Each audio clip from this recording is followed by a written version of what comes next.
Hey everybody, welcome to Ask Dr. Testosterone, starring Dr. George Soulianos, brought to you by his books. First one, Bodybuilding, the Good, the Bad, and the Ugly, gives you a great overview of all the PEDs used in our sport, how they're used, side effects, cycles, different things like that. Then the sequel written last year, Training, Nutrition, Supplementation in Bodybuilding. So you know how to train and eat and do all that stuff, take the right supplements, put it all together. And if you're on Amazon.com anyway, why don't you look for Real Bodybuilding, Muscle Truth, from 25 years in the trenches. It's actually been 35. Now, doctor, you just posted a picture up of your grandmother who is 108 years old. Wow. Whew. She was born in 1912, 1913? Yes. Wow. Wow.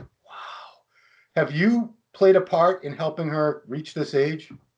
Yes, of course. I mean, lately that we assist her with supplementation, we inject her with DECA, we give her intravenous glutathione, several supplements, whey powder, amino acids, multivitamins, antioxidants. Yeah. Of course, aside of the medical community, because they deal with other things. So my sister is open-minded in geriatrics and also rehabilitation, and exercises and stuff like that for the muscular system. Yeah. The tremendous thing is that she was hospitalized for the 5th time in 2 years with pneumonia. Pneumonia? Pneumonia, well, the first one was from microbial, but the rest were from aspiration, She was just choking, and because the food does not go into the esophagus but to trachea, then it has microbes, the food, and then you start developing pneumonia out of the food, Of course, it's not so, it doesn't engage the fever, but also a critical condition, Yeah. And she's a real fighter. She's a tough woman, She tells me stories from the World War II, from the Nazis. Yeah, it's part of the modern history, and everybody respects her, It doesn't matter if they are doctors or what, a rich man or poor man, Everybody pays the dues, and the respect, because life is a miracle, Yeah. So she's still mentally sharp. She has her memory, and that's occasionally, yes, when she has slept a lot of time, and she's in a good mood. She starts telling a few songs from the school, about the pets and stuff like that. Yeah. Wow, God bless her. Every time she eats, we feed you. Of course, she does the cross, after the lunch. Yes. She's a religious. Wow. Yeah, we bring the priest for the Holy Communication once in a month. I take him in my car. Wow. Oh, she goes to church still once a month. Well, she used to go until her 100. Now, the rest of the 8 years comes the priest in at home and gives you the Holy Communication, Wow. God bless her. Bless her soul. 108. Yeah, wow. She's an example because she loves life. She wants to live. And this is a great thing about all these people who have suicidal attempts and thoughts, because the easy thing is to kill yourself. I mean, you have to struggle, and this is life about, Yeah, wow. We've always heard over here in America that the Mediterranean diet is so good for your heart and for longevity. But I have to tell you, she eats red meat and egg yolk every week. That's why she's not anemic. So everybody's afraid of the red meat. She eats, of course, lean steak, fish, poultry, and plenty of olive oil, too much of it. Fruits, fresh fruits, yes. But no, she loves red meat, and this is what keeps her strong, and not anemic. Now, don't tell everyone that she smokes and drinks every day. Never, no. Because I wouldn't be. You always hear stories like. She was very athletic, and all her life she was carrying stuff, with the mules, with the horses, with the donkeys, in the fields. She was working a lot, and she was very muscular, and this played a lot to, to take care of herself in the bathroom, She never broke any bone, Wow. So I wonder if that's where your genetics come from, the muscularity. Maybe. Part it's my mother's side, Okay, yeah. I used to think because I have a little better. We both have slightly above average genetics, I would say, compared to the regular person. I eventually figured out it was from my mother's side. Just when I started training one of my brothers, because I have one full brother and 3 half brothers. We have different dads, and one of the half brothers that I trained him for a little while. He started getting the big chest and the big quads like me, not quite as big, but I was like, it must come from my mother. Anyway, you never know. All right, Doc, we got questions. Now, this is episode 99. You have arranged a guest I couldn't get. I tried so many times to talk my boss, Steve Bleckman, into doing an interview. He was like, no, maybe sometime, but I could never lock him down. You promised that to me in Columbus at the finals. George, I want to come with you. And okay, it's going to be interesting, you know? Yeah, he's never done, I don't think he's ever done a video interview ever. So this would be the first. I think he's kind of shy and wants to step aside, you know, and work from the background. Yeah. But, you know, I admire him because he's a legend in the industry, and I call him the last castle standing, you know, the last man standing, because everything collapsed now. Everything is online. Yeah. But he keeps this old-fashioned magazine, you know, maybe less pages, but still you can buy it, you know. And this is legendary because we're the old school. We want to read like newspapers and magazines, you know. I got my new issue with Phil Heath on the cover the other day. I still get excited when I get a new magazine in the mail and I flip through it. Yes, you know, it's a different feeling, you know. It really is. You know, it's not the same as looking on your phone. It has some life, you know. It's a material thing, you know. Yeah, you can hold it in your hands. You can take it into the you can take the phone into the bathroom too. But anyway, okay, Doc. So this is the last question and answer show out of your first 100, because next week is number 100. So question number 1: we hear it may be so that COVID in some people actually seems not to infect them. Is there any further study or experience with people being immune to COVID without having antibodies from a previous infection? Wow, yeah, COVID actually, question. This reflects to me because just before having my vaccination, I checked out my antibodies. Now, I have to tell you that I travel in the States. I walked through the quarantine. The first quarantine, no masks. We're not obligated to wear masks. Of course, I was taking social distancing. Now, I visited the gym 4 months in a row, you know, every week. Yeah. I went on vacation on Crete Island with tons of tourists. Okay, I even slept with a girl, okay, that could be easily transmitted. Oh. And also, I work also through the second quarantine with a mask. But anyway, I was fully exposed to COVID for 10 months, from March until January. And my antibodies were 0.5, and they have to be over 1 in order to be positive, you know? So you never had it. I had immunity. I was bulletproof. I had this umbrella, perhaps. Of course, I have to tell you, I was taking extra cautious supplementation, okay? Vitamin D, vitamin C, extra zinc, glutathione, NAC, okay? Yeah. Also, I have to tell you that it plays a lot of role, the blood type of your blood type. So I've read that O rhesus negative, you know? Yeah. It's the blood type. So rhesus negative, O blood type, 0, is the one that has perhaps it's, you know, like being bulletproof, and you have a lot of immunity. The point is that the virus couldn't, you know, affect me.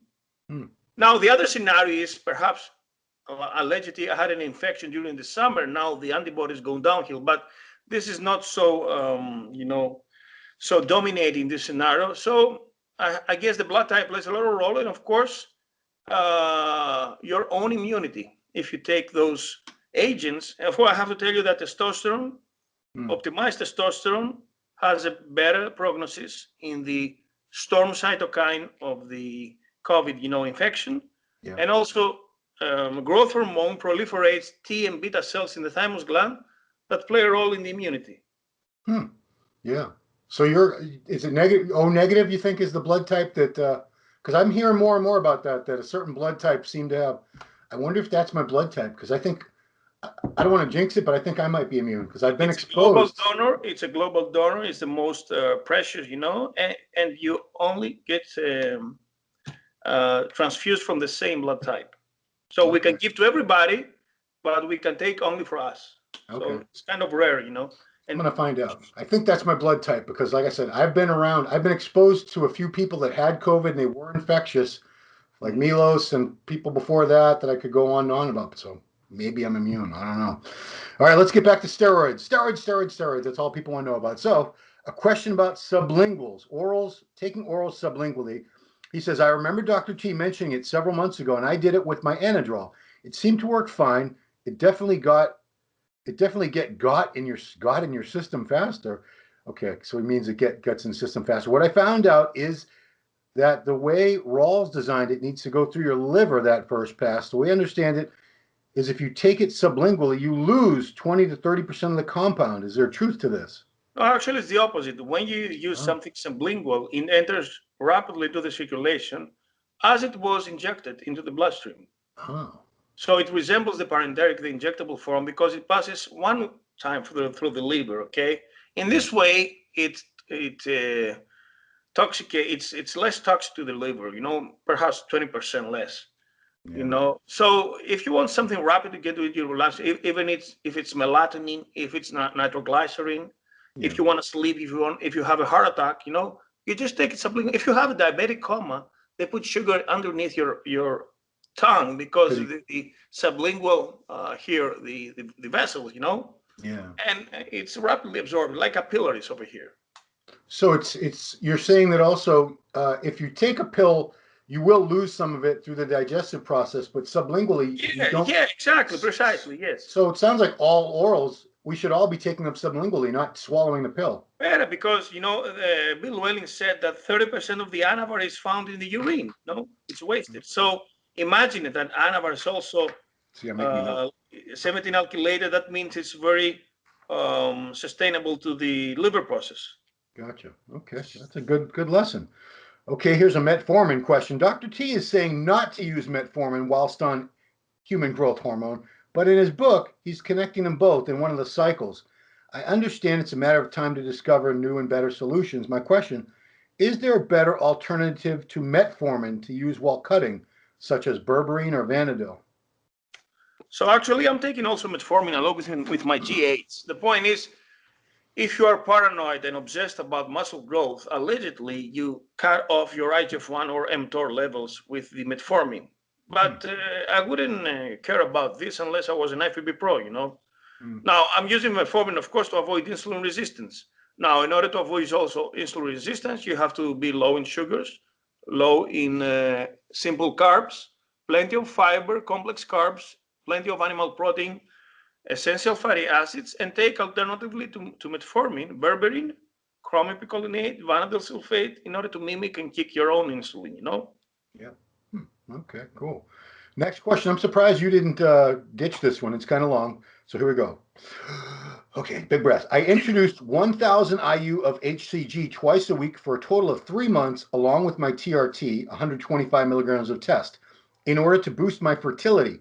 My sperm count was borderline. Also, my urologist started me on antibiotics in order to battle a ureoplasma STD infection that, according to him and my endocrinologist, it was the reason of my low sperm count. When I repeated my spermodiagram 2 months after, the infection was way worse and my sperm count was 0. My urologist started me on double antibiotics this time. When I visited another urologist for a second opinion, he told me there's no way that ureoplasma did that, and it's a result of the HCG treatment, because he said I have secondary hypogonadism, so HCG maybe destroys my ability to produce sperm. My endocrinologist, who first found out I have this condition 2 years ago, and she started me on tests, said that he's full of crap. The reason for 0 sperm count even after 2 months of HCG was the infection. So why does this man have no sperm? So I agree with the latest overview that infection and antibiotics, perhaps they had some toxic effect in the Sertoli cells. Now, when you have secondary hypogonadism, you can use HCG. When you have primary hypogonadism, means you have a testicular failure, and then it's not the Leydig and the Sertoli cells are out of function, So HCG, no way that can destroy your semen. It improves your intratesticular testosterone, and this matures the sperm, Yeah. But of course, you can introduce HMG, which is human menopausal gonadotropin, that is also synthetic FSH, and plus LH, that has way more effective results in the fertility. Who is HMG? Who is that really meant for? Who is that developed to treat? Women, females.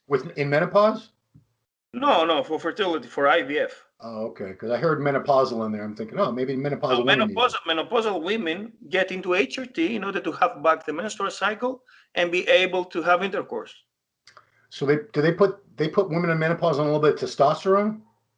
A little bit. The point is kind of tricky for the hirsutism, you know. So DHEA is a safer option, but of course, a tiny fraction of testosterone they put it down in the vagina, you know, the artery labia majora, you know. They inject it there? What? Huh? You Yeah, mean they inject it there? no injected cream. Come on. Oh, a cream. I'm like, wow. They use a cream, yeah. That's gotta hurt. And progesterone and estrogens also in DHEA and vitamin D, of course. Yeah. Thank God we don't go through estrogen, doc. What a pain in the ass. My wife's in premenopause and oof, no fun. All right, here we go. Is this the same question? No, it's another HCG question. Good Lord. How many weeks during the year should you use HCG for fertility while on 200 milligram test enanthate all year round, along with 50 milligrams of proviron daily? Should you stop test E for a while when you use HCG? No, it's alongside, and the key point is to use minor doses of HCG, you know, in order not to desensitize the LH receptors and to avoid edema out of aromatization of the testosterone that is further produced. So if this guy injects twice a week of 100, I suggest him to use 500 IUs the same days. Otherwise, if he injects 200 in one dose, he can inject either 500 or 1,000 of HCG in a single dose. Can you stay on HCG all the time? Does it? Yes, I do for years. Yeah. Okay. And you feel better actually. Oh, see, I thought it would down-regulate or something after a while, and you had to take a break from it. If you want to boost, especially, I mean, tremendously your fertility, and you're planning to have a baby, yeah. I guess you can substitute HCG with HMG, okay, and have sex during ovulation, of course. Can't believe all these people still want to have kids in this crazy world. Oh, well. Oh, man. Okay, what do you think about progesterone supplementation on TRT, since aldosterone is really important in the body, and with the HBA shut down, you stop producing it? So progesterone is better not to be used before sex because this, as Dr. Tirtov mentions in the book, it affects your sex drive. So better to be used after post-sex in men. But we have to know that pregnenolone metabolizes to progesterone. It's a safer option. Progesterone is good for the maturity of the sperm and also for calming down the nervous system. It's a neurosteroid.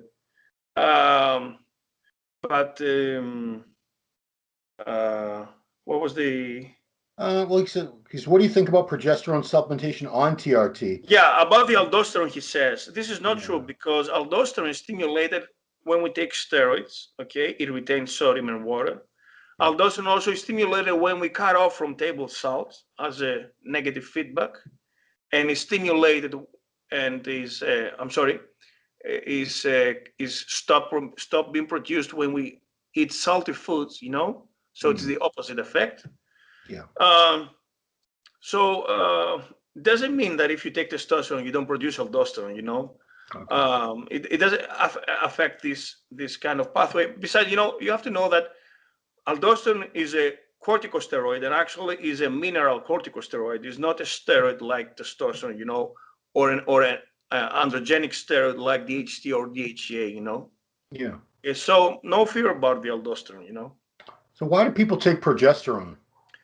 They take progesterone to calm down, to have a better sleep. Okay, but pregnenolone is a safer option. Progesterone can be used by women. But if a guy uses progesterone, it may affect his sex drive. Yeah, I don't know anybody that uses progesterone. At least I never heard of it. It sounds pretty crazy. Women use it, yes. Yeah, okay.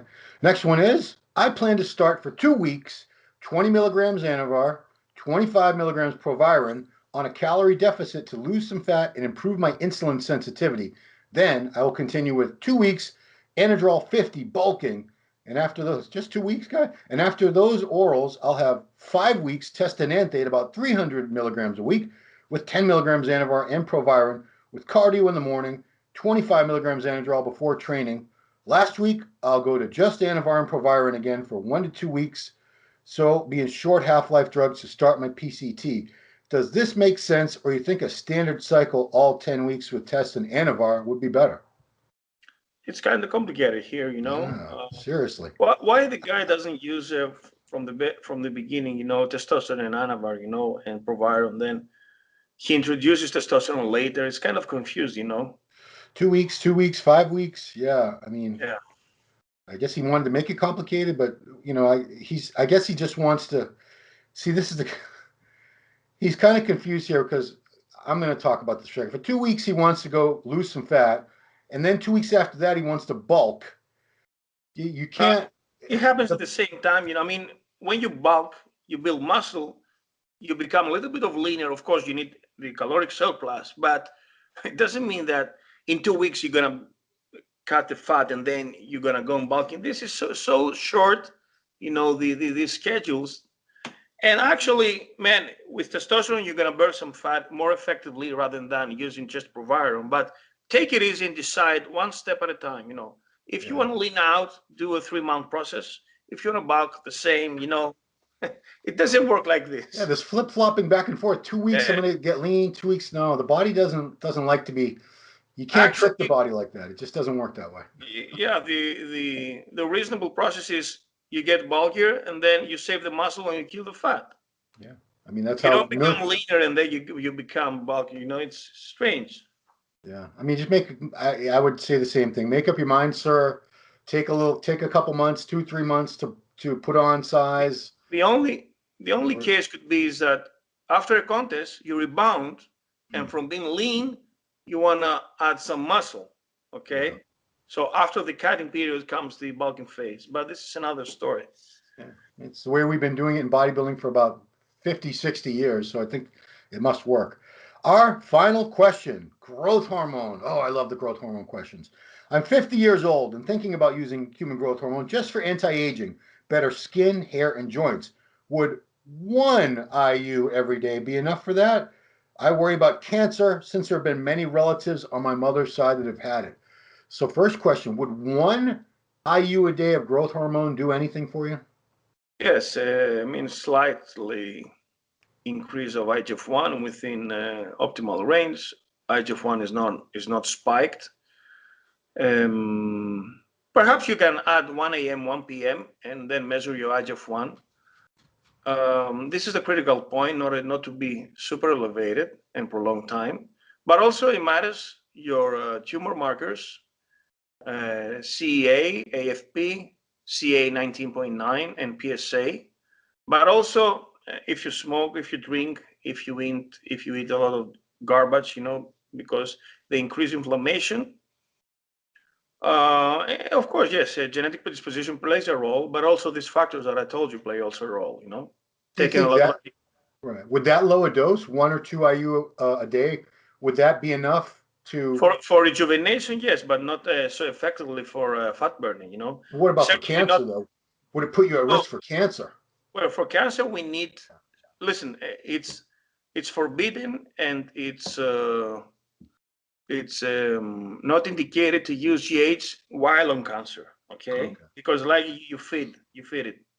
Right. So IGF-1 is found elevated in certain tumors, but if there is any linkage between cancer and GH or IGF-1, it's through the abuse. So a lot of GH will spike the IGF-1 that is linked to cellular proliferation and tumor and tissue growth, which is the base or the basis of a cancer growth, through angiogenesis and vascular supply.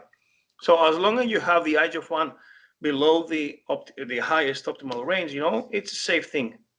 Yeah. And better to split the dose, instead of using 4 IUs, better to split 2 and 2 because the IGF-1 will spike lesser, Right. Do you remember Dennis Newman, the bodybuilder from the early 90s? Yes, of course. Yeah. He blamed his cancer. He got leukemia. And I think he was only 24 years old.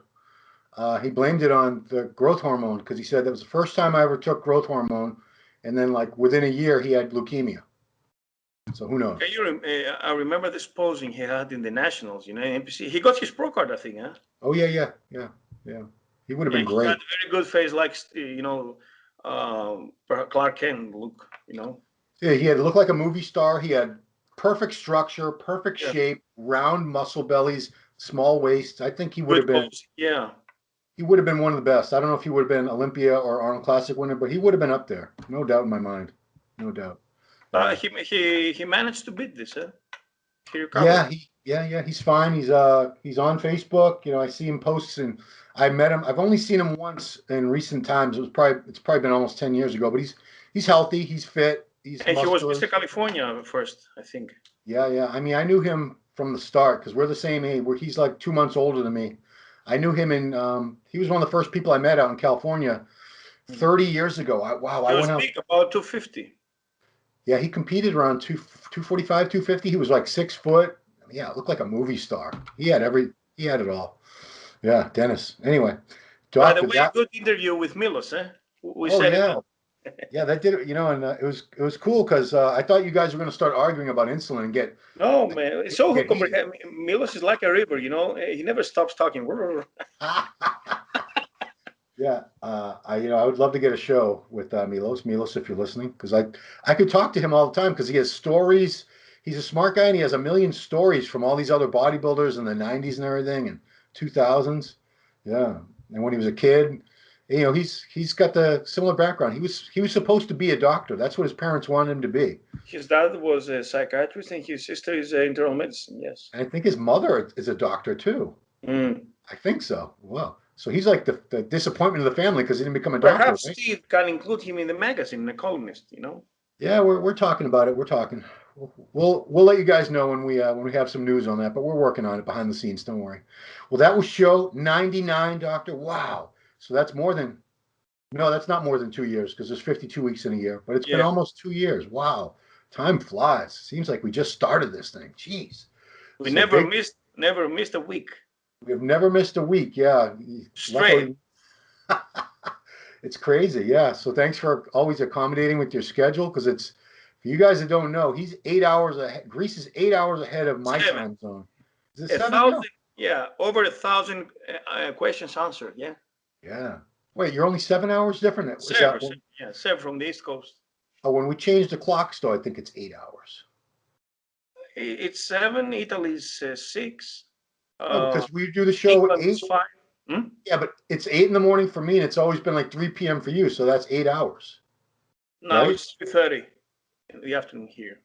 3:30, yeah. So you're all right. Math is not either one. Clearly, It's 8:30 over there. It's 8:30. Yeah. So it's 7 times ahead. Yes. Oh yeah, you're right. I suck at math, man. I am the worst.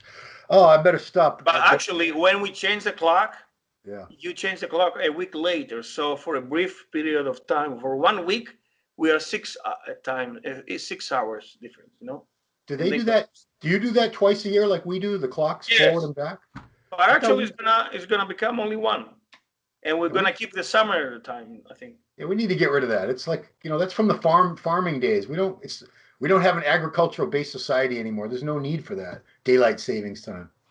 What are we saving the daylight for? I don't know. Anyway, Doctor, that was show 99. Everybody, next week, show number 100. Special guest Steve Bleckman, former owner of Twin Lab Supplements, current owner of Muscular Development magazine and website and all that good stuff, and Advanced Molecular Nutrition. We'll talk about that. He's had a new supplement company for a couple of years now. It's going to be. The future of bodybuilding. The show is about the future of bodybuilding. I mean, He's been around bodybuilding a very long time, so we'll get some perspective. Anyway, everybody, thanks for watching Ask Dr. Testosterone. If you like the videos, please hit like, please subscribe, hit the bell thing so you get notified. And if you have questions for the doctor, please leave them in the comments below. We'll get to them the next time we do a Q&A. And Dr. Touliatos, as always, thank you so much for taking the time, your expertise, your knowledge, passing it on to all the guys out there who have nobody else they can ask these questions and get a really good, qualified answer from a legitimate medical professional. So appreciate it. All right, everybody, thanks for watching. We will see you next week.